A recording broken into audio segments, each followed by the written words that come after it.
a certiorari with the Davidson County Chancery or Circuit Court.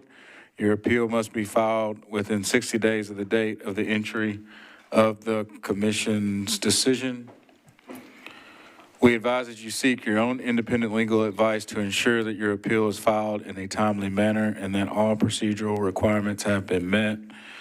The AV upgrades are great. Seems loud and enunciate, hear all my I's and T's, and I love this. A little nervous about it, but here we are. Want to welcome Councilman Parker. Welcome to this commission. We're excited to have you here and look forward to providing input and dialogue and feedback any way you can. I believe we have, Chief Engineer Howell, is he here? Glad that you're a part of this commission and look forward to working with you as well. If you got something to say, please feel free. Briefly. Yes. First of all, thank you all for your service to our city. Excuse me, if just hit the. Sorry. And I think it turns on automatically. There you go. Okay. So again, I'm Hal Balthrop, Chief Engineer at NDOT. I've attended several of these meetings. I've been with Metro since before you were born, 1984. I've worked for 9 mayors. I was formerly at Metro Water for 30-something years. I still have my professional engineering license, but I also have my water distribution operator's license and wastewater collection operator license too. So if you have any water sewer questions, I'm happy to answer, although that department does a great job and they're the official for that. But anyway, I wanted to, again, just greet everyone. Thank you for your continued service on the commission. And again, Councilman Parker, thank you for being willing to step in. And this is an important job that we all have. We're all certainly very passionate about what the objective of this commission is, much like the department. I was talking to Chair Mason earlier about some things that we want to bring to the commission to help keep you informed and to maybe better explain how we do what we do and why we do what we do, because it's very complicated in some ways and challenging, but very rewarding as well. And we just think it would be helpful for you to kind of understand some of the basics of the whys of what we do. I know there have been occasions where commissioners and even some of our committee members have been, frustrated with us in our delivery. Again, I want to assure you that the staff at NDOT are very professional. They're very dedicated. When injuries and deaths occur, they take it very personally. They understand their responsibility. And again, I hope we can emulate that, continue to do that, and demonstrate to you that commitment to public health and safety. So with that, we did have a joint meeting a couple of Mondays ago. It was very helpful. I may have caused it to happen in this meeting, in a previous meeting when I suggested that. But I think the outcome, I think everyone found it being very beneficial. Councilman Parker facilitated it. It was handled very well. We got good feedback. We're taking action on some of the feedback, or all the feedback ultimately that we got at that meeting from different board members, committee members, and commissioners, not to mention council members that were in attendance. So we're hoping from that and the collective discussion that you're going to see some improvements in your satisfaction on serving on this commission. One of the things that we're going to start incorporating is informing you of agendas and minutes from the other boards and commissions. So you're informed on what's going on. You may have, common interests in those topics. And so we're going to be sharing that with you over the next few meetings and then on a continuing basis. We also have talked to Chair Mason about doing some presentations, brief on our budget process and how we identify projects based on injuries and deaths, and then also how we prioritize those projects so you can see the magnitude of what we do, because it is quite extensive. And as we all know, the city's great. We're all very proud of Nashville, but Nashville has realized a lot of density and growth before the infrastructure has been in place to support it. So we're in constant catch-up mode, and with that comes a lot of challenges in trying to meet everyone's expectation. So anyway, I thank you for the time. Again, thank you for your service, and I guess we're ready for the meeting. Thank you for that. I would also like to recognize Assistant Director Freeze. Appreciate you being here. A great resource to this commission. With that, we'll move to item 2.0, approval of today's agenda. Do I have a motion? Do I have a second? Second. It's been first and second. Any questions or comments on the motion? If not, all those in favor say aye. Aye. Any opposed? It is passed. Item 3.0, approval of the meeting minutes, from the August 11th, 2025 meeting minutes. Do I have a motion? Move approval. Do I have a second? Second. It's been first and second. All those in favor say aye. It is, any opposed? It is passed. This time, we'll move to 4.0, public comment. Would ask that when I call your name to come up to the podium, state your name for the record, and you'll have 2 minutes to speak on an item that is on today's agenda. The first person is Mr. Clarence Ewing. I believe you're speaking to the Ewing Drive item. Come on. Yes, sir. Just, you can sit right there. Or podium, either works. Just please state your name for the record, and you have 2 minutes, sir.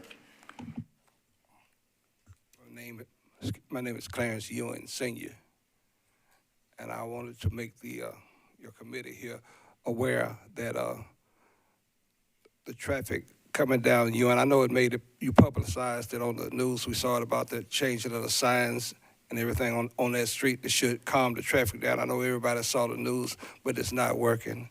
So far, it's not working. I live right on the corner of Ewing Lane and Ewing Drive, right across from Aldrich. And I would say my front porch is not as far as from where I'm sitting to the street. And the same thing is going on, man. They come down the street, they run average about 65, 70 miles per hour all the time. And I could be out there trying to cut my grass, and I've got a weed eater with my back, to the street. And man, your car might come down the street running 70. I mean, it'll startle you. And that's what's going on. And I think the only thing we can do that the city should do was put those speed bumps down there. I think that'll slow it down. But asking the public to not do it is not working. And on each end of the street, down by the rock quarry, you got a big sign up there that says no big trucks, and it's on the other end. You got big trucks just running up and down through there all the time. I don't know what's up with that. It said no trucks over 5,000 pounds. You got all kind of trucks coming down through there. And then you also got 3 different speed. You got a 30 mile per hour speed limit sign, yellow, sitting right by the overpass, but it's covered with bushes. Then you got another one that says 40 and one down the street says 45. I mean, it's just confusing. It's a racetrack. And I think I just come in to make, because I can't move. I'm going to be on this corner probably till I go on. But anyway, I can't move. And it's just bad, man. They're just running down the street. It's just bad. Some more people are going to get hurt really bad. There's been wrecks in my yard. There's wrecks all up and down through there, speeding. Can't hardly get out of your driveway. I just want to make you all aware of that. Appreciate you. I'm a witness because I'm there every day. Yes, sir. We appreciate your passion for your community and coming in and speaking to us. I would like to note to Andrew or Mr. Howell there, on the covering of the stop signs, is that something we can make a note to check on? Or, I'm sorry, the speed limit signs? Okay. Thank you. Next is Mr. Ben Hubert.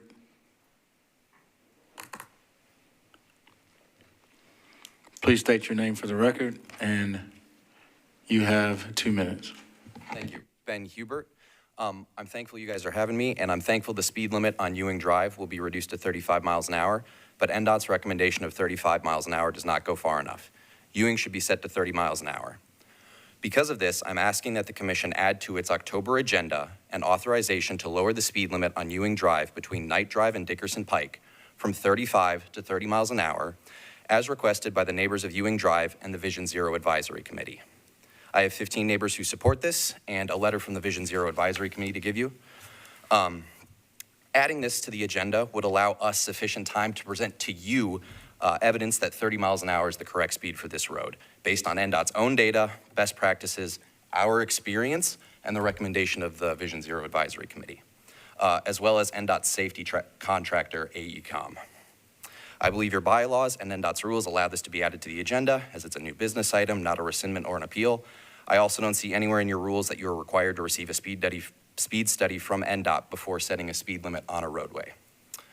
Additionally, in the last meeting, Commissioner Neal requested that NDOT bring specific information as to why Broadmoor was eligible for a 30-mile-an-hour speed limit, while Ewing was not.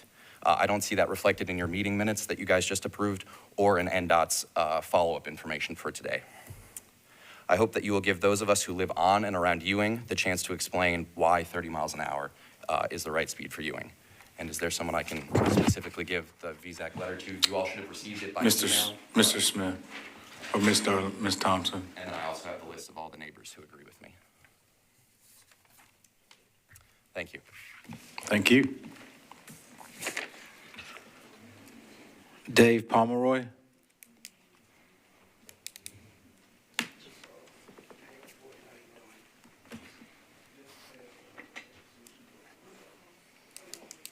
You got the clock? If you don't mind stating your name for the record, you have 2 minutes. Thank you. Is we on here? Yeah. My name is Dave Pomeroy. I'm here as president of the Nashville Musicians Association, AFM Local 257, on behalf of our 2,000 plus members who picked up more than $11 million in payments under our agreements last year, much of which came literally through our building.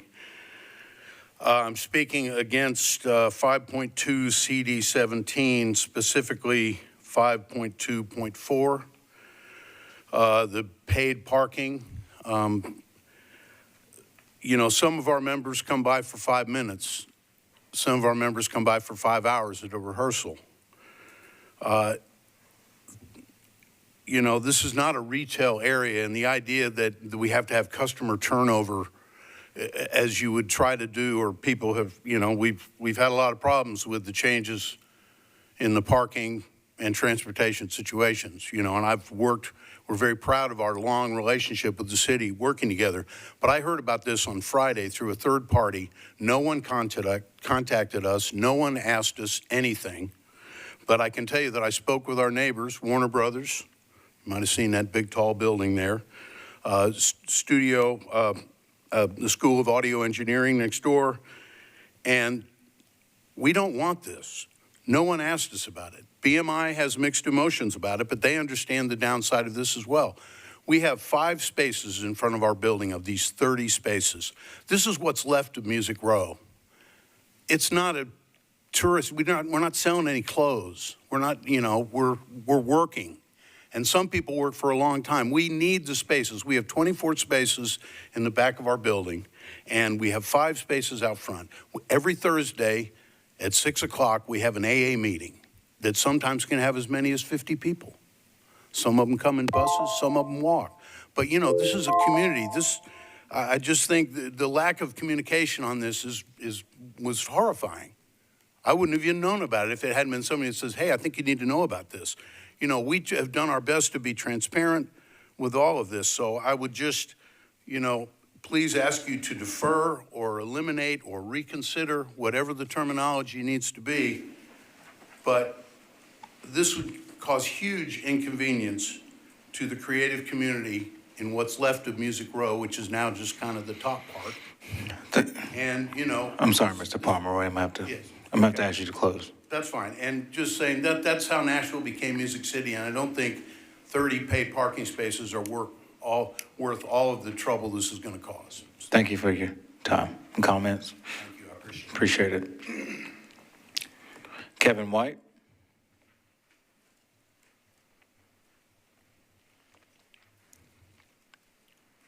If you could state your name for the record, and you have 2 minutes. Hi, I am Kevin White. I'm representing SAE Institute. We are located at 7 Music Circle North, directly beside of the Musicians Union, and we are also opposed to the paid parking, and we're also very surprised to hear that this was popping up. We're a college. We have approximately 250 students that are actively attending, and our parking lot only holds 63 spots. So the additional parking, not just directly in front of our building, but around the block, are really important to our business. So, we would like to ask that you reconsider the proposal for paid parking on Music Row. Thank you. That's everybody on the list. We will move on to item 5.0, approval of the consent agenda. 5.1, authorization for new multi-way stop control at Woodland Avenue and South 6th Street, requested by NDOT via Hub Nashville. Item 5.2, CD 17, approval of new paid parking spaces in Music Row, requested by NDOT. 5.2.1, Chet Atkins Place from Music Square East to 19th Avenue South for approximately 37 spaces. 5.2.2, 18th Avenue South from Chet Atkins Place to Grand Avenue for approximately 15 spaces. 5.2.3, Music Square West from Chet Atkins Place to Grand Avenue for approximately 14 spaces. 5.2.4, Music Circle North from Music Square East to Music Square East for approximately 30 spaces. 5.2.5, Music Circle South from Music Square East to Music Circle East for approximately 20 spaces. 5.2.6, Music Circle East from Music Circle South to Division Street for approximately 37 spaces. And 5.2.7, Roy Acuff Place from Music Square East to 18th Avenue South for approximately 56 spaces. Do we have a request to remove any of these items from the consent agenda? Yes, Chair. So let me back up. So on this, I should have done this at the beginning, but on the new AV, if you hit the button, it'll turn green, and then it'll pop up here, and then I gotta turn your mic on. So anybody that wants to talk, just hit the button, and it'll come in that order, and then I'll call you out. Commissioner Holler? Gibbs was for, okay. Go ahead. Thank you, Chair. Yes, I would like to request that we move 5.2 CD 17, including 5.21, 5.22, 5.2.3, 5.2.4, 5.2.5, 5.2.6, and 5.2.7 from the consent agenda. Thank you. Thank you.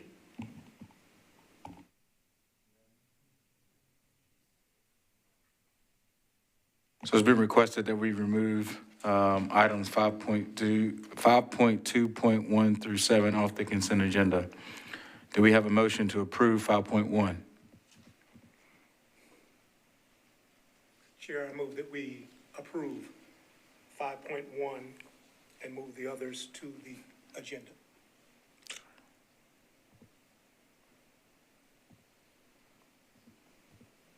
This is annoying. Do we have a second? Second. It's been first and second. Any questions or comments on the motion? All those in favor say aye. Aye. Any opposed? So item 5.1 under the consent agenda has passed. Item 5.2.1 through 7 have been removed from the consent agenda. I guess the appropriate approach is to go through these individually. So we'll start with item 5.2.1, Chet Atkins Place from Music Square East to 19th Avenue South for approximately 37 spaces. Mr. Mateus, please state your name for the record. You have the floor. Emmanuel Matias with NDOT. So last month, we proposed for Music Row to become an economy zone. What that does, that creates the cheapest rates in Davidson County and Nashville.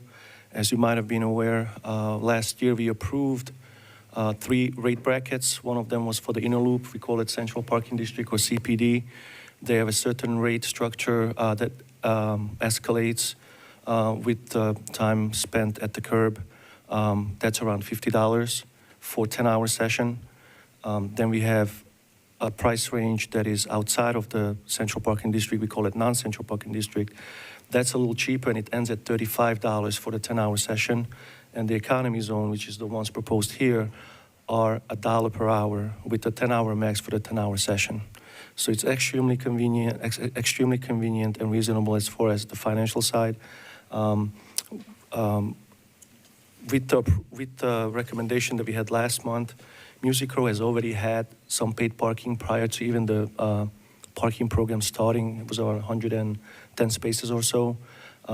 In the last 3 years, we only added 162 spaces, and they were not on the economy zone rates. They were with the non-CPD rates, which means that if you would go there today, the parking would be at $35 for the 10-hour session, and respectively, based on how long you stay, your rates go up.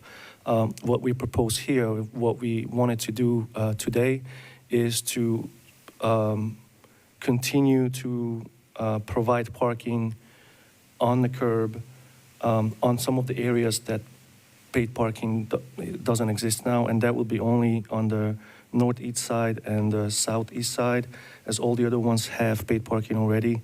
And even those paid parking areas that currently are existing would become an economy rate, which would mean that the 35 max would now become a $10 max. Could you clarify which items are considered to be new paid parking? Oh, every single one of these is a new parking area. Okay. You just mentioned there were some areas that it was going to economy. Did I mishear that? So last month, anything that is currently paid parking, not economy, would also become economy, because the zone was approved. The zone was communicated last month as an economy zone. So all of Music Row would receive economy rates, including the existing spaces or the new ones that will be approved here today. I understand. Any other comments for now? I'm more than willing to take 5.2.4 off today if that would mean that the other ones would get approved by you if you agree, and we could revisit this with the team and come back next month if that's something that would help. I think. No, I appreciate that. I think, and legal help me here, since they've been pulled off, we've got to go over them individually and vote on them individually. So we'll have to do them. That's fine. But I think there was some public comment around 2.4 or whatnot, so some communication and coordination with the community. I think the commission, and I can't speak for everybody, would be open to defer it to allow that to happen. But we do have to go through 1 through 3 and then 5 through 7. So, commissioners, any questions on 5.1? If you don't mind, just hit it and it'll show up here, and then I'll turn them on in the order that I received them. So, Commissioner Holler, you have the floor. Do I press this? You're on. On. Red's hot. So it's green when you hit it. Okay, red. Thank you, Chair. Just getting used to it. And my questions actually, thank you for the opportunity. My questions do pertain essentially to all of these items in request for the parking spaces. So I'm not sure, I don't want to repeat all the way through each item, but they essentially pertain to all. If you have a question for all, I think it's appropriate to address them as all, but if there's something specific to each intersection or Okay. item, that'd be great. Okay, I'll just try to knock it out with all at one time, if I may.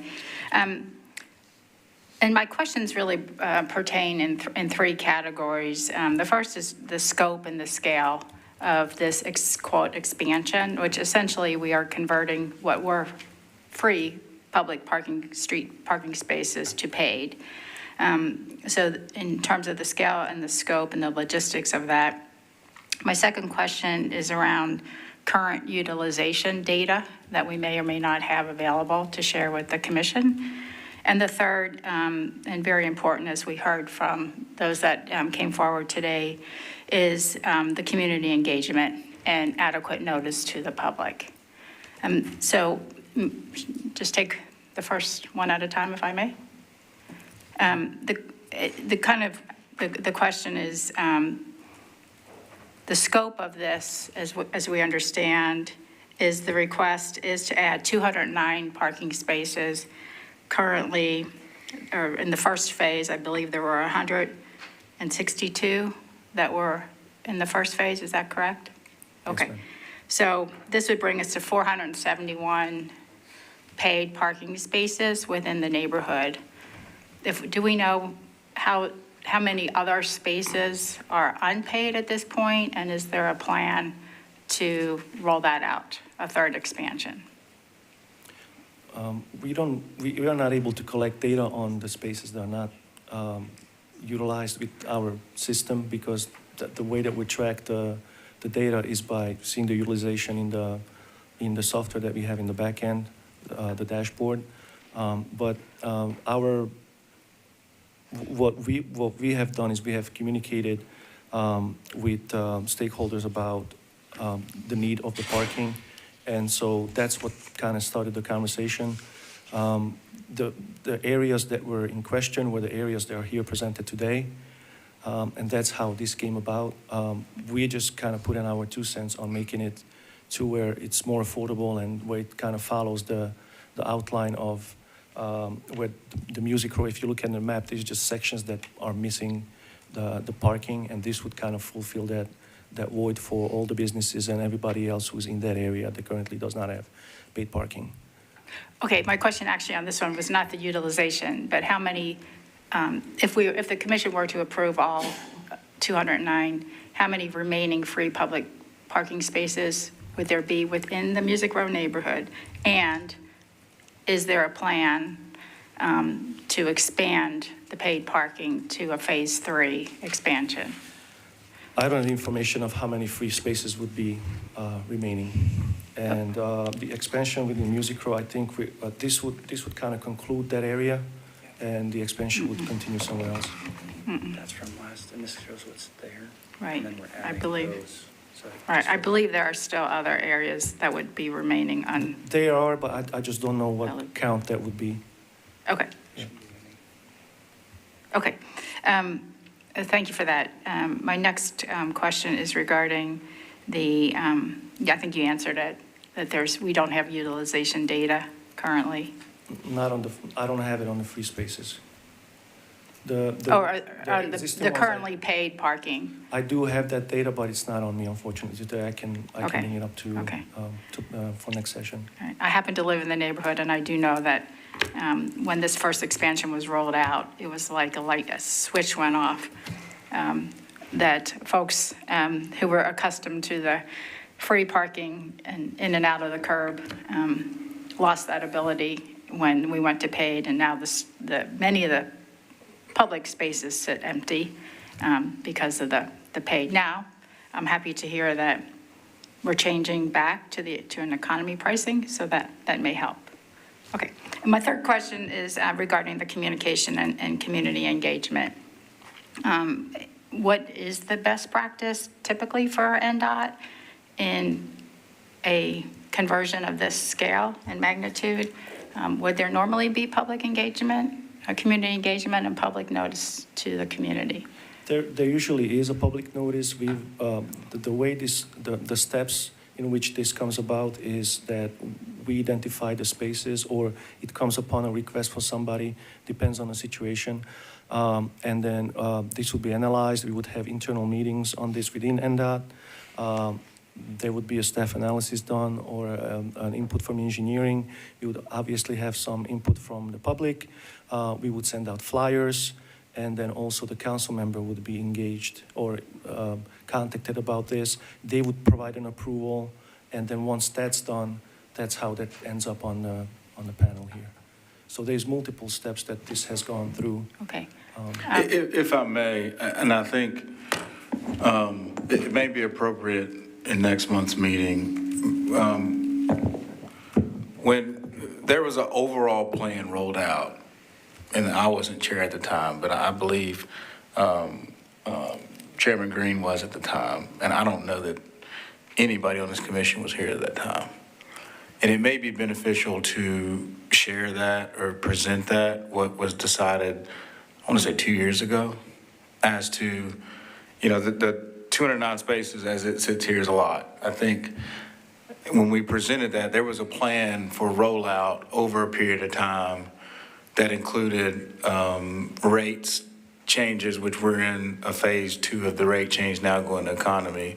And then there were specific areas designated to show, okay, this is the first phase, this is what we're planning to do next. And then so there was a lot of community engagement, communication and things at the time when they were doing that entire plan, if I remember correctly. And it may make sense when we come back with a chunk of this nature or just in general to present it, because everybody, it's 100% turnover with the exception of me that was here when that was presented. And it may help, especially the community engagement question.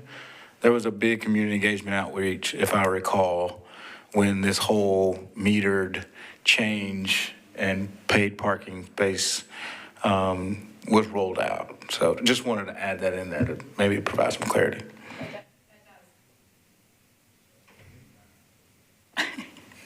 Just a quick follow-up to that. That does help, Chair. Thank you very much.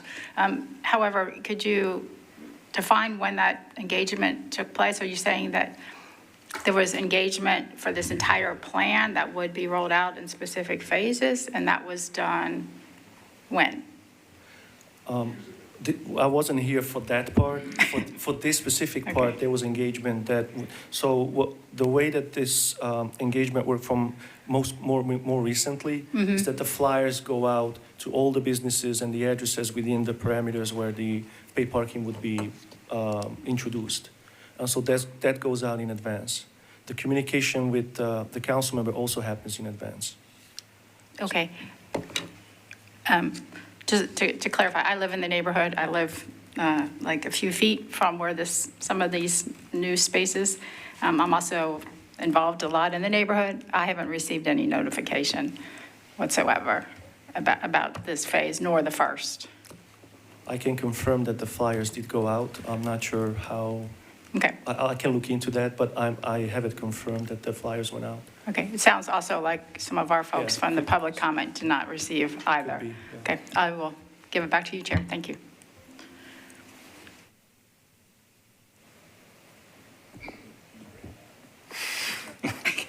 I'm on.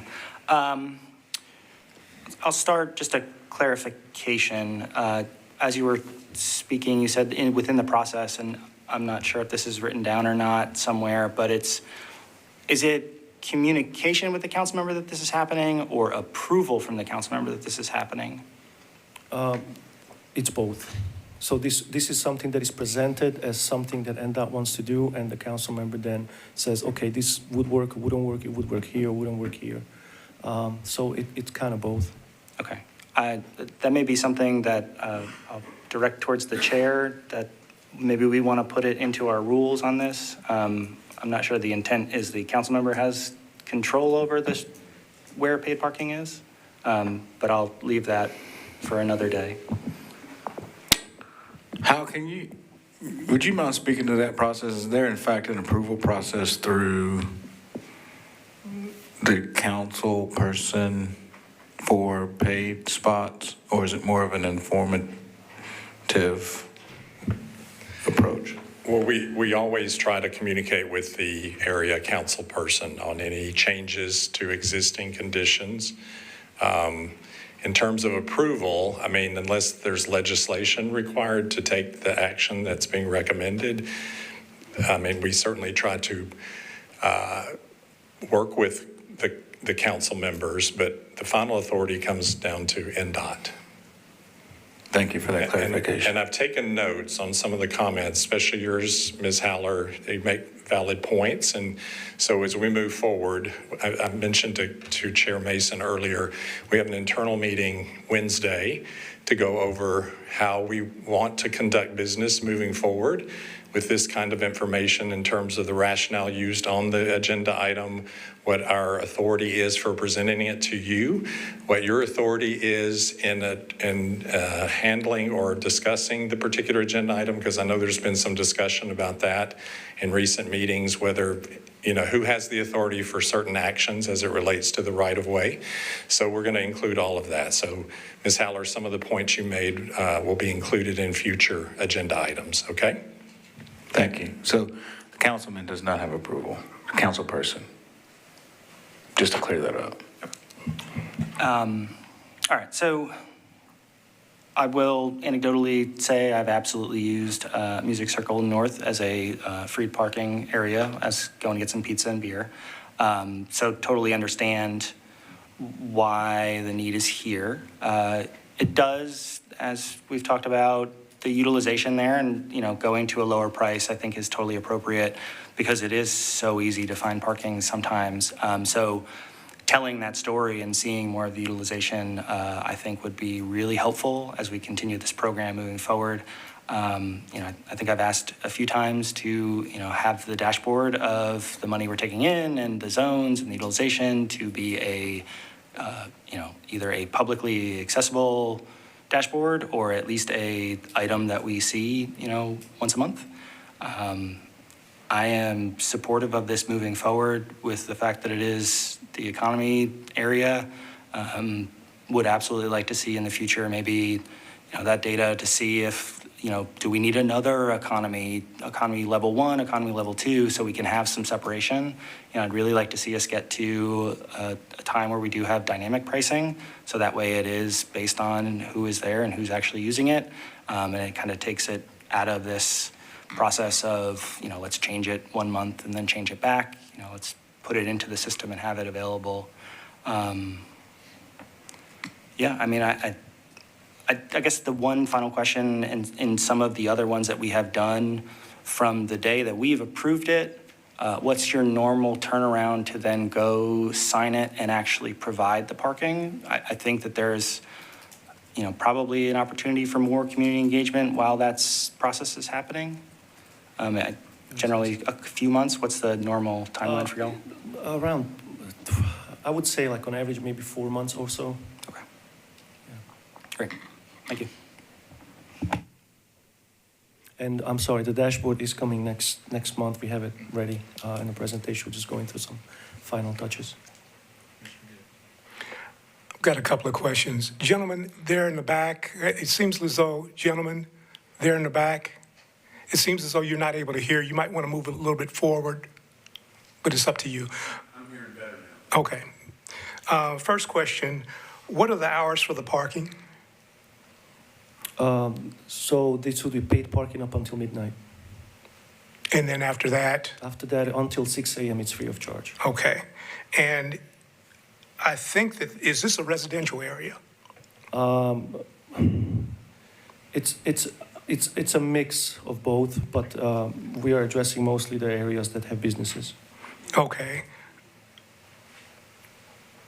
For people that are residents, I'm assuming these are apartment buildings, so if they have vehicles, they've got to park on the street. Is that correct? Yes. So we're adding a burden to those people. Was there any communication with those apartment buildings? Not with the apartment buildings. Mm-hmm. And last question.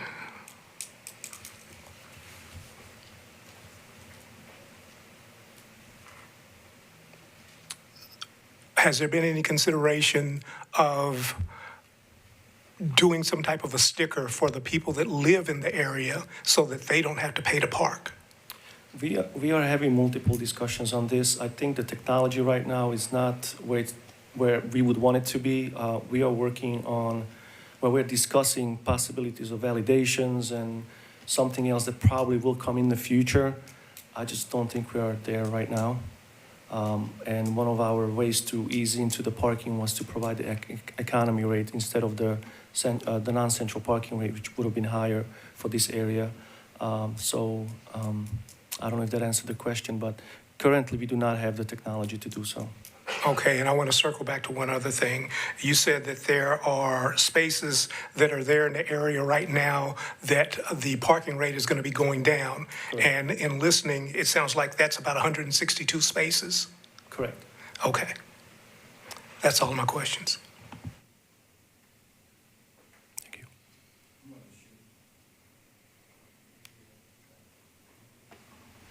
I'm going to let you speak to his, I think you had an answer. Thank you. Yes, I remember when the commission approved new pay parking for 18th Avenue South, and that is an area that has a mix of commercial, retail, and residential buildings.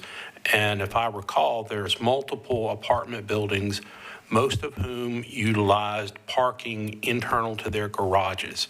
That's not 100% though, because some residents who live there have more vehicles than they have spaces allocated to them. And that is always a challenge when you're rolling out pay parking to residential areas. But I just wanted to add that, yes, there are some residential areas there, and if not all of them, have some garage capacity, and I wanted to bring that out too. And additionally, there's pay parking that exists to the west on Chet Atkins and Adelicia. So this is kind of closing in some gaps there. What I have observed is when we implemented pay parking on 18th, for example, a lot of the users would just move a block away where they're trying to utilize the free parking that may be south of Chet Atkins, and this would extend that pay parking zone into those areas. Councilman. Thank you. So I was curious, and Commissioner Kornutek, I think I'm saying that right, spoke to this a little bit, but is there a criteria or something that y'all use when you're considering the economy pricing for an area? Because I was surprised at how inexpensive that is. I think that might be the least expensive paid parking in Nashville. But so is it the utilization that Commissioner Kornutek spoke to, or how do you guys make that call? Yeah, very good question. So it is usually the utilization. In this case, it was more of this was a little weird because we wanted to make we wanted to introduce paid parking into the area based on the feedback that we received, but based on the conversations that we had with the community, it just seemed like the parking at the prices was not affordable. So instead of, to answer your question, the utilization might have shown that these areas are busy with parking vehicles, but that's why we introduced the economy zone parking instead of having the regular rates. Sometimes it would be the utilization showing that the curb space is not being utilized to the fullest effect. Let's introduce economy rates to make it more attractive for residents to park there or visitors to park there. This was a little reverse, but it's still in benefit of whoever is parking there because the rates are so low. Thank you. And again, I wanted to echo something that Commissioner Gibbs had talked about, which is, to manage high demand areas, we kind of have two programs. We have the resident permit parking and we have metered parking, and being able to kind of blend those a little bit to have metered parking, but to allow folks to park on their block without a fee, or, maybe it's an annual lower fee. I mean, I know that's not what's before us today, but I just want to echo that I think that would be really helpful for the metered parking program moving forward, is having a way for residents to park in their area for maybe an annual fee or something, rather than having to pull out the app every time and sign in and all that. So thank you. Thank you.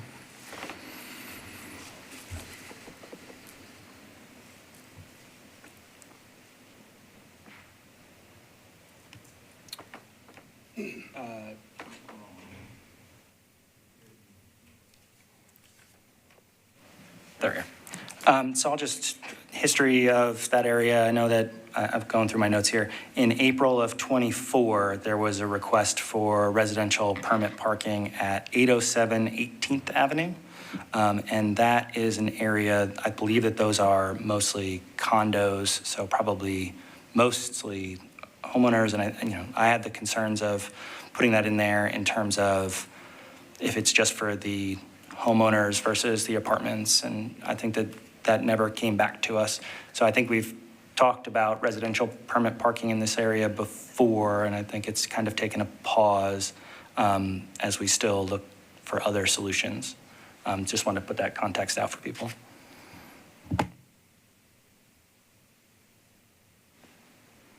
I'm up next. Thank you, Chair. I'm going to come back, if I may, to the community engagement piece. If I heard the answer that in terms of the council member does not have approval authority, however, she or he is to be informed and notified. So with that in mind, this is District 17, has Councilmember Terry Vo been informed of this request coming before us?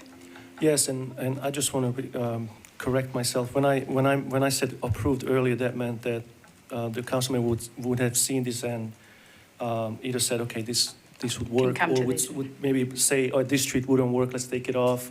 So when I say approve, I meant, it went through the vetting process more so. But to answer your question, yes, Ms. Vo has seen this, and that's why we're here today.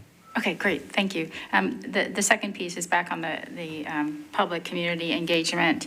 The fellow commissioner mentioned, asked the question about what would be the time period if we were to approve it between that and installation, which might allow some time for community engagement. I think the answer was for about 4 months. Does that mean if we were to approve it, then the engagement would come after it's already approved? Or is there going to be, would there be any second level of engagement even though we would have already approved it? I'm not sure what that would serve. Usually the engagements happens prior to approvals. Right. And when I said 4 months, that would kind of be the process from beginning to end. After approval, it's usually around 2 months. Right. Just to put in the work orders and have the sign shop to go out and put the signs up and then implement the parking on the software side. So that part has already happened. Like I said, I'm willing to, if we need to, we're willing to do some more work on this, but Ms. Holler, I like that suggestion, and it was actually, I wanted to ask legal a question around a motion here to that same premise. I think if there is a timeline obvious to deploy this and a hope to get things moved forward, from what I hear, community engagement is something that obviously with public comment, we didn't do a great job at, and it sounds like it's passionate with this commission that we're comfortable with passing this, but want to get some reassurances on the community engagement. Can we present a motion that adds a period of time for community engagement prior to installation starting as a part of our motion? Is that appropriate?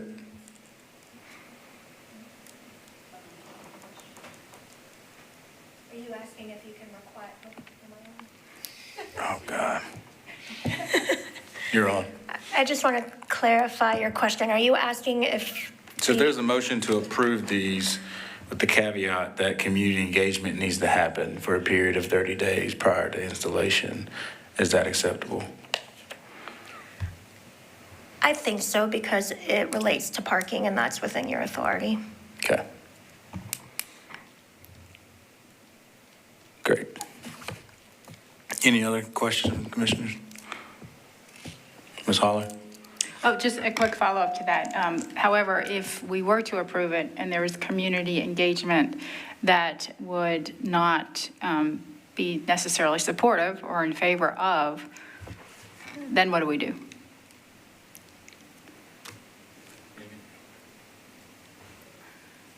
It's a good question. Well, sure. Okay, so we certainly engage the community on our projects. We have a community engagement playbook, as a matter of fact. And again, one of the things we hope to share with you over the course of the next few months is some of these practices that we incorporate. So in this case, or in any case, we do engage the public. We do listen to the public. If it is a public safety issue, again, in spite of some of the feedback that might be of a I don't know if that's me. Maybe it's my laptop. We do incorporate public engagement, but even if it's in opposition, we have to make a decision if public safety is of concern to us move forward. And a parking situation, again, as y'all pointed out, the revenues, thank you, that might be it. The revenue aspect is something else. And what I've been taking notes of y'all, as y'all have been asking questions. So again, moving forward, when we bring items of this nature, we're going to go through this checklist of things that you've asked specific to this for future. So in this case, if we get negative feedback with the, with the public engagement that we incorporate for the purposes of this, again, it just depends on the nature of the feedback, and maybe they come up with something better that we haven't thought of. So we'll take that into account, but it won't necessarily always inform a decision that we make as a business practice. Does that answer your question? Am I?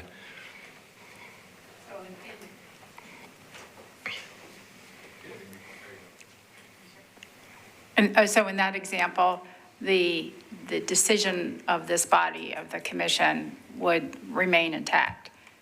In terms, yes. In terms of the public engagement request? Or, Yes. Yes. So so the purpose of the engagement would be? To educate and inform. To educate and inform. Yes.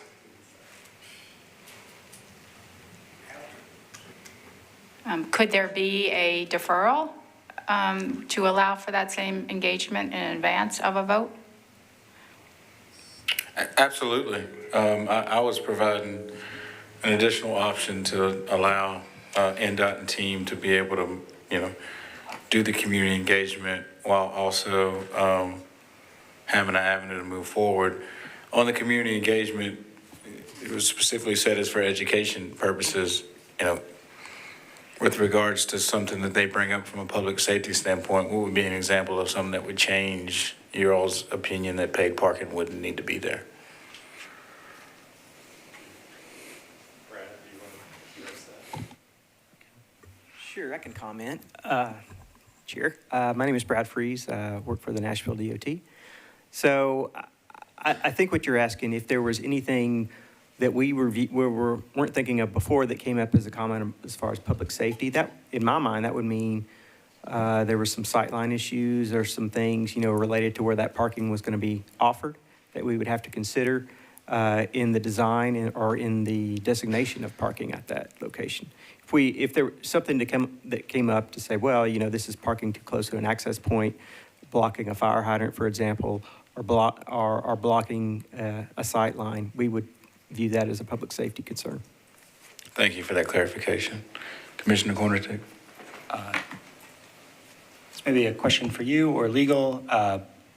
It's my understanding with something like this, if we pass today paid parking, we could come back next month and change the paid parking on those exact same streets. Is that correct? It's not, it's not a great practice to be doing something like that, but I don't think that would preclude us from doing something like that. I think you could do that. And that also potentially. I'd be open to that. Look, my thought here is, there's 200 spaces on this list here, so that if we need to pull, I think we got to vote on them individually anyway, but I just want to get a general consistency of the consensus of the feel for what the commission is germane to all of them. But yes, we could, if it went out and you needed to bring one back to say, hey, sightline changed or whatnot, we need to change what was approved prior, then by all means, they would have to come back here to get that approved.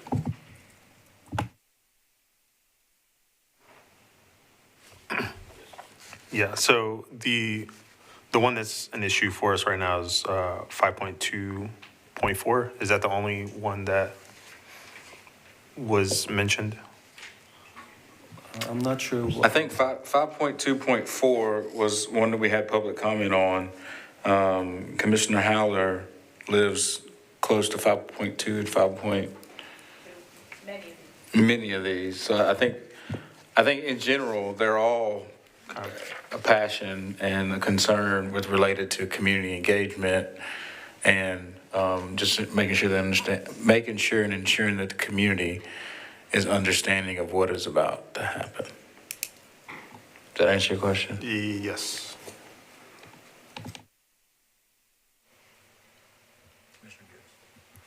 A question for legal. Would it be feasible to pass these with the caveats that it be Monday through Friday, 9 to 5, with the exception of holidays? You want to change the time?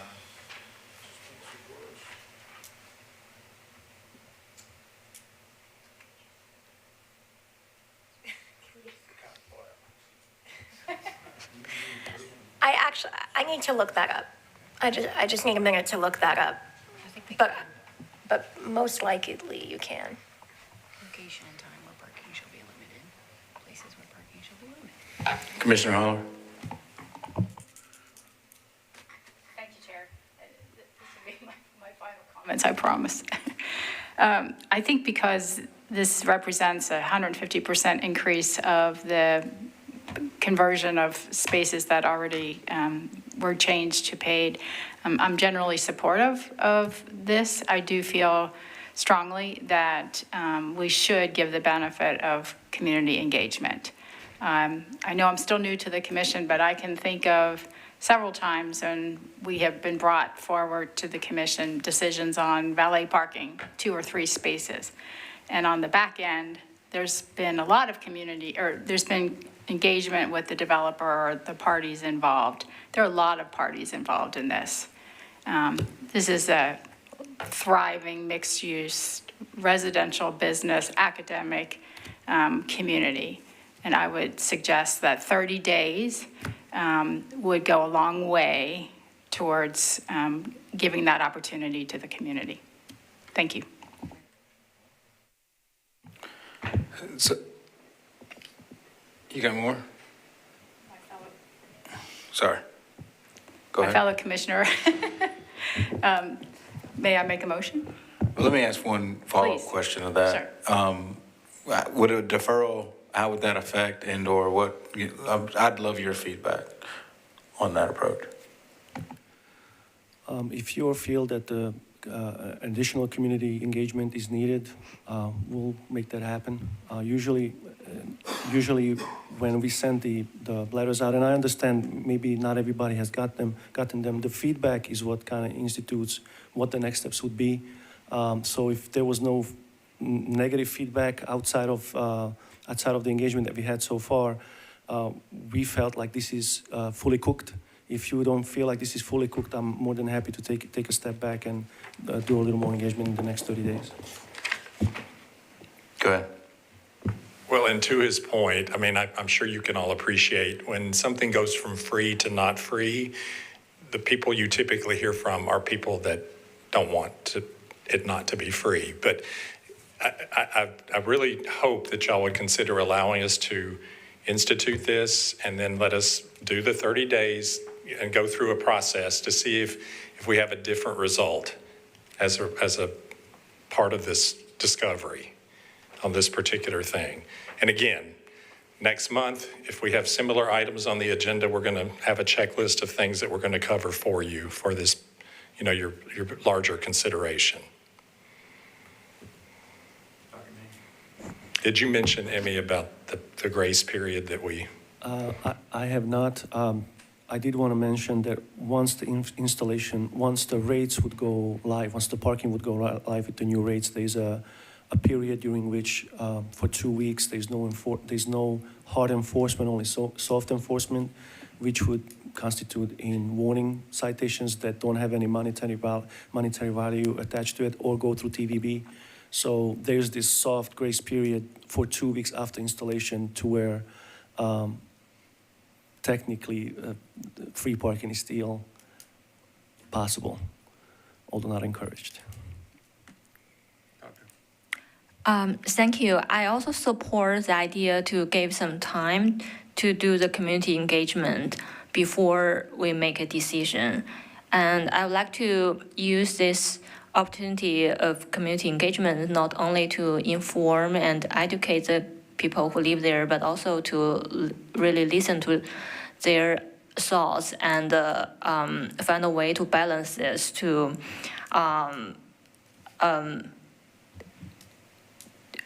come up with a plan that fit well within their need and the goal of this paid parking. And also, I'm thinking if we do defer this and have time for community engagement, it's important to come up with a detailed plan of what we are going to do for the community engagement and how we are going to use those feedback to improve this plan. Thank you. So from the feedback that I've received, I think Captain Jones once said, community trust and public input is paramount. And any changes or things that happen in the community, it may be best to defer this for 30 days to really engage and educate. And it sounds like we're going to be empowered for the next time we bring a batch in here to have that checklist of items. And from what I'm hearing, it's related to, just area and scope, to community engagement, are two of the main things that I think this commission would like to have clarity on as they're brought forward in the future. So with that, do we have a motion for deferral? Yeah, sure. So just one more thing to add in terms of the community engagement or just like things to bring back to the commission. I think it would be helpful for us to understand what's the broader, I guess, I don't want to say philosophy, but what's the thought process in terms of, moving from free parking to paid parking, in terms of why do we even do that in the city? Why do we need to have paid parking? I think that would go a long way in terms of explaining to the community and us, why parking can't be free everywhere. I think that initial plan that was presented prior to rolling out the meters in general would be helpful, because it explained the questions that you had about engagement and how we got there. It explained exactly what you asked then, and also Councilman had formulas in there that had been created to help understand how rates were determined. And I think I was the only one on the commission at the time, so. Yes, sir. Sorry. So, and just maybe even rethinking some of this, because, it's, you have to have a car to live here. So how aggressive can we actually be in terms of converting, spaces when everyone relies on a car? So that's, I guess, more just something to think about. Now, for point of clarification, legal, this was just item 5.2.1. Is there any way that I could ask for a motion for 5.2.1 through 7 as a deferral, as a clarification? Or do we need to vote on this one and then on the next one be 5.2.2 through 7 and do it blanket that way? I mean, I've been sued before.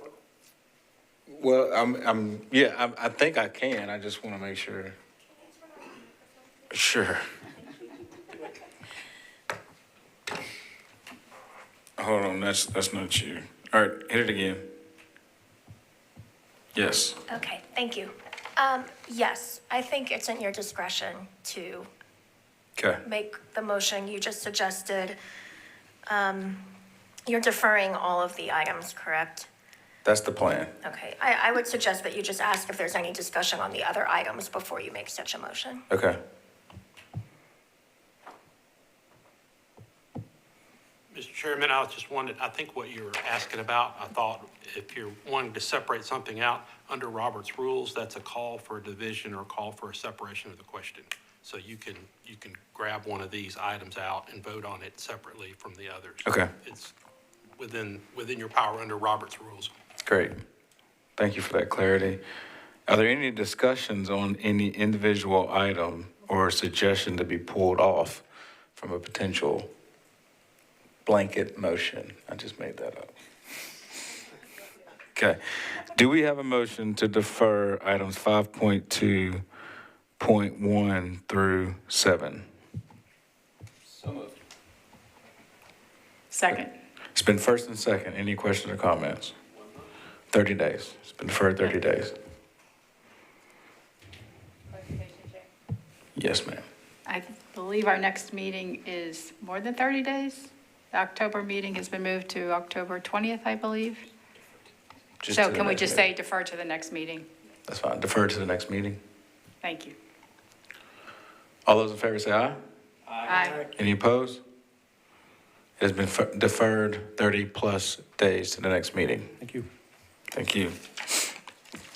Item 6.0, regular agenda 6.1, CD19, authorization for new pedestrian hybrid beacon on 3rd Avenue North at Magdenburg Greenway crossing, requested by NDOT. Mr. Smith? Thank you.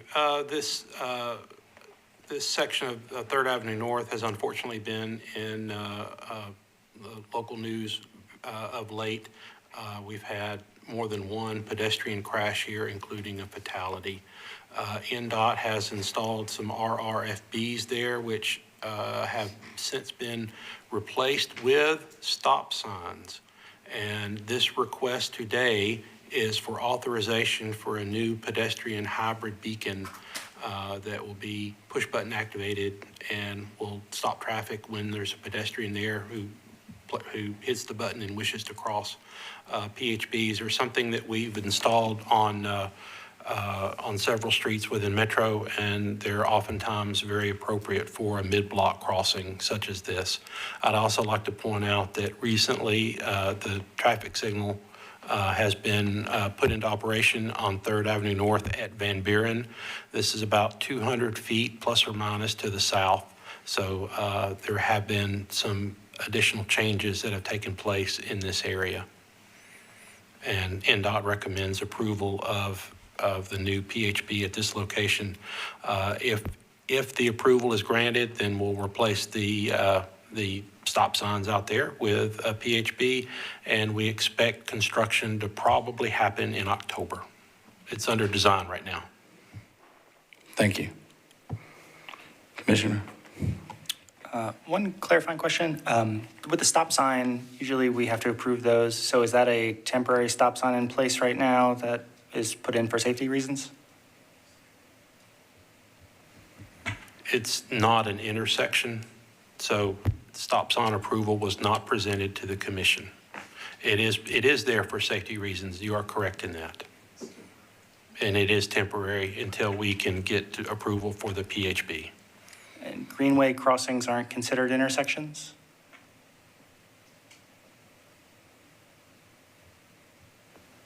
I should clarify, it is a mid-block crossing, whether it's a greenway or a sidewalk, it's not a street intersection. And again, it's a temporary stop sign installation until we get PHB approval. Great. And then just one other question. There is a raised crosswalk that's going to be going in this mid-block? I see some heads shaking yes.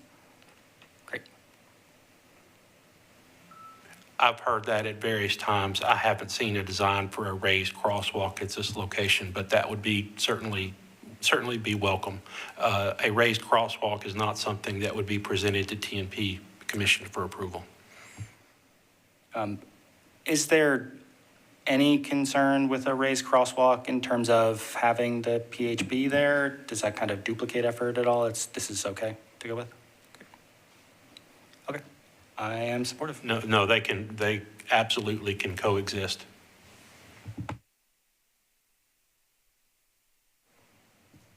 Thank you.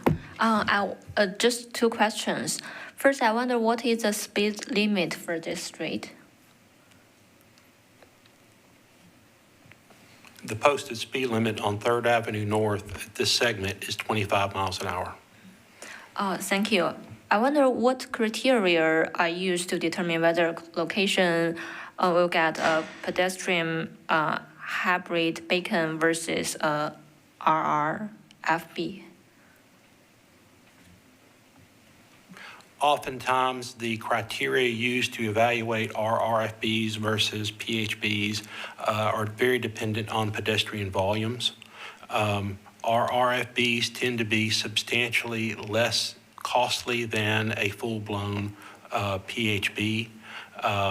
Both are used at similar locations. That is, they are used to provide additional safety for pedestrians to cross at mid-block locations. Generally speaking, the greater the pedestrian volume, the more likely that we'll recommend a PHB at that location. If there's a lower pedestrian volume, then RRFBs are oftentimes the preferred solution. Yeah, thank you. Any other questions? Do we have a motion? Do we have a second? Second. It's been first and second. Any questions or comments? All those in favor say aye. Aye. Any opposed?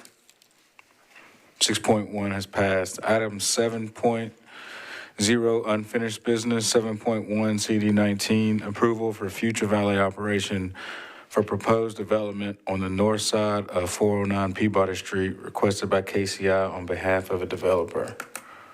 Mr. Smith.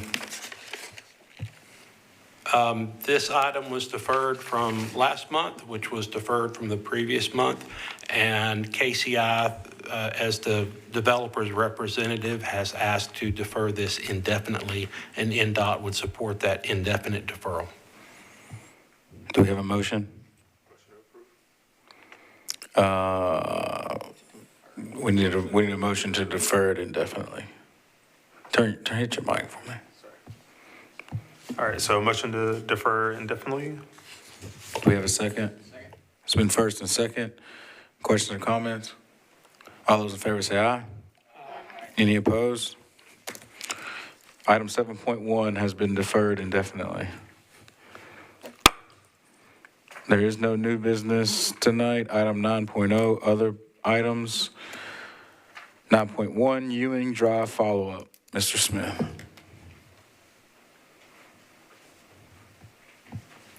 Thank you, Chair Mason. At the last meeting, the commission voted to authorize the reduction of speed limit on Ewing to 35 miles an hour based on the engineering studies that NDOT had commissioned.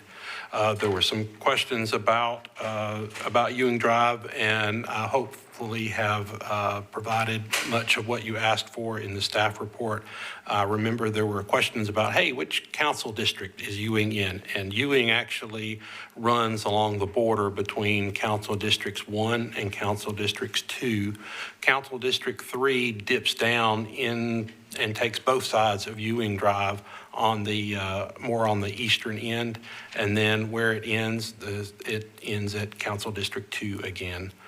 But I wanted to identify things that NDOT has done in the past year or so, and the commission voted to authorize a lower posted speed limit, but prior to that, the commission voted to authorize an all-way stop for Ewing and Gwenwood that has been installed, and in some of the photos that I've got, you can see where there's some double posting.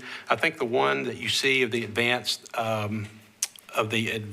stop ahead, that's actually closer to Night Drive. There was another fatal crash there several years ago that involved a truck at Ewing and Night Drive.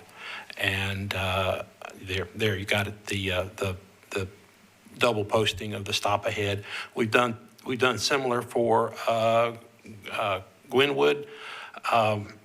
What's out there right now are dynamic message boards advising folks of the new coming speed limit, and these dynamic message boards will be there through the 10th. After that, we'll proceed with replacing the speed limit signage. And when we do that, we'll be installing some radar feedback signs with the new speed limit as well. There's a work order that has been submitted, and that's in progress right now. And lastly, we are evaluating different traffic calming designs that do not involve vertical measures, because if you'll recall, that was something that was heavily discussed last month. Because the speed limit is 35 miles an hour, and because the traffic volumes are higher on this road, it's really not eligible for vertical measures for traffic calming, but we are looking at other things that we can do that don't involve speed cushions and don't involve vertical measures. With that, there was another question about, I'm sorry, my computer keeps going to sleep. There was a question about the difference between Ewing and Broadmoor, and I'd like to point out that Ewing and Broadmoor have two different street classifications. The Metro Major and Collector Street Plan identifies Ewing as a T3 rural, it's a CA2 designation. Broadmoor is a T4 rural, T4R CA2 general urban street. They're very similar, but one's general urban and the other's designated as suburban. And usually we see speeds lower on urban streets. If you were to say, hey, we're just going to change the speed limit signage on Ewing to something lower than what our engineering studies have recommended, then you introduce high variability in speeds where some vehicles, the range of speeds between the 85th percentile and the 50th percentile would be higher, and I think you're going to have more crashes if you do that. But we would like to proceed with again, traffic calming, but not vertical measures on Ewing Drive. Traffic calming isn't something that is reviewed and approved by the commission, but we'll be happy to share the results of that once we get those designs finalized and get things installed out there. Thank you. Commissioners, any questions? Councilman? Sorry. Go ahead, Ms. Holler. You're up first. Thank you. Thank you, Mr. Smith, for all of the great work that you all have done, and going back to the drawing board. It's very much appreciated. I didn't anticipate this question until I'm looking at the photos again and seeing a Metro WeGo bus stop right here on that bottom photo. Does any of these speed improvements and safety concerns include any recognition of a bus stop? I don't know if there's a pad there for riders to stand on, or if that comes into the consideration at all. And it's not necessarily part of this commission, I understand that, but I did just want to bring it forward. It does not. Does not include? How would we, okay. That would. Sorry. Thank you. Yes, if the bus stop improvements are under the purview of WeGo, and there is a WeGo monthly advisory meeting that takes place in the Music City Central, and I would encourage you to, present your comments and go and attend that.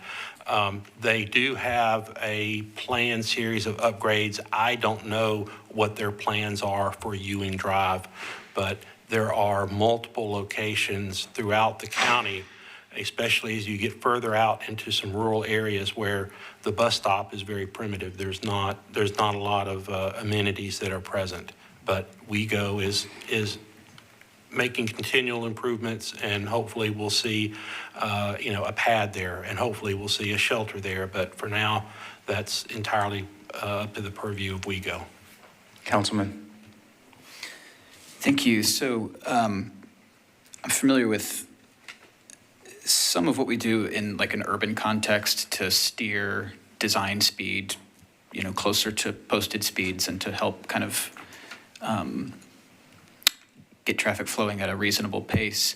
In the context of Ewing and its kind of rural character, what non-vertical traffic calming measures are y'all exploring? If you can just share some of the, even if it's not what is going to end up being used, like what non-vertical measures are being contemplated?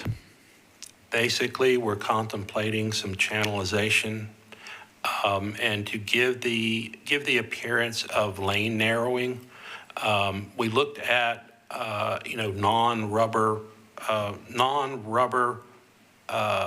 speed cushions. They're not speed cushions, but they're elongated speed humps, and found that to be something that would be an unsatisfactory solution at this location. The things that we're looking at actively right now involve placement of flexible delineators along the white edge lines and some in-street pedestal signage, so as to create the appearance of a narrower lane and hopefully induce drivers to reduce their speeds closer to the posted speed limit. Some of the other things that we may also consider would be a replacement of the 4-inch striping with 6-inch striping. However, this is a lengthy segment, and that would be something that would be more preferably done when the road is resurfaced.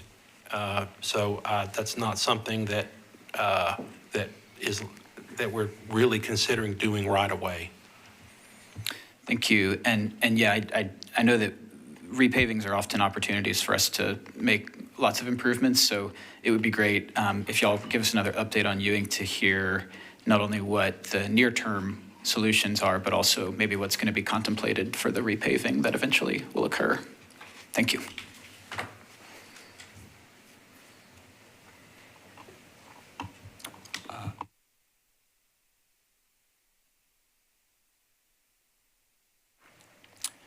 Does that variable message board, was that just like mid-frame of the picture?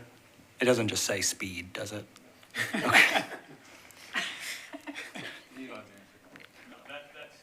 That's my camera mismatching the refresh rate of the text on the dynamic message board. So no, it doesn't simply say speed. It changes. I present you a still picture, not a video. Appreciate that. And then, that wasn't me. One other question, you talked about the designation of the road. Is that a planning decision and we have to go to planning commission if there was a request to make that a more urban road that could then have different discussions? Yes, that's correct. That is within the purview of the planning commission. Great, thank you. I would like to add that I think the joint meeting was very informative, and I think in some way a situation like Ewing Drive in that there's obviously challenges and there's multiple commissions that it would take, including planning and other things, to effectively satisfy pedestrian safety and vehicular safety, it sounds like. Collaboration was one of the words I wrote down probably 10 times from that meeting.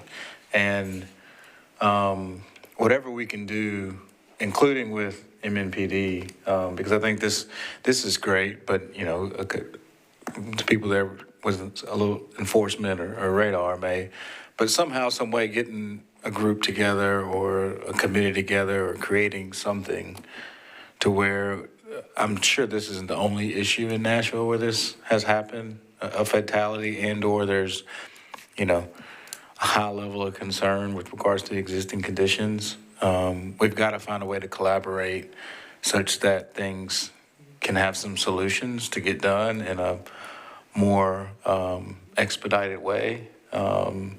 With the understanding that, there's obviously procedures and things that have to happen, but a level of collaboration has to happen amongst all groups in a small body for either emergency situations or, hey, we generally identified that this street needs, some enforcement, it needs a speed limit adjustment, a designation of the code or how the road is designated, right? Vertical measures aren't appropriate, but just whatever collaboration needs to happen in an effective way, I'd like to somehow brainstorm to see how we can get that accomplished based on the premise of the collaboration meeting we had. I understand that cadence may be twice a year, right? Like there needs to be more of that on a more frequent basis. So just to add to that, one of the takeaways from the joint meeting was that we wanted to make sure that legal supports our ability to bring all the chairs of the respective commissions and boards and committees together on some periodicity with stated agenda items, petitioned by the chair that I'm hoping will solicit from their commission or board or committee to bring to that discussion for starting that purpose, the collaboration across all the boards and commissions. And then I hope Councilman Parker's successor will continue what he has started successfully in having the larger meeting on some semi-annual or quarterly basis as well. So. Thank you.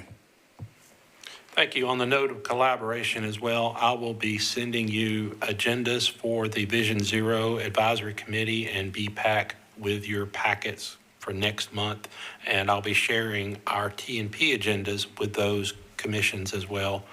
So look for additional information in following meetings. And I would also like to remind you that the commission voted to move the date of the October meeting to October the 20th. So it's 1 week later. Metro schools will be on fall break during our normally scheduled meeting, and there was a desire on the part of the commission some months ago to move the date of the October meeting to the 20th. So please update your calendars, and we'll see you in here 1 week later.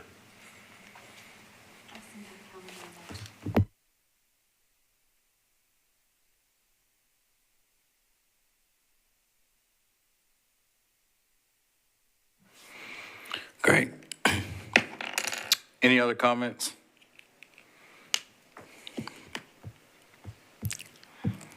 Make a motion to adjourn? So moved. Thank you.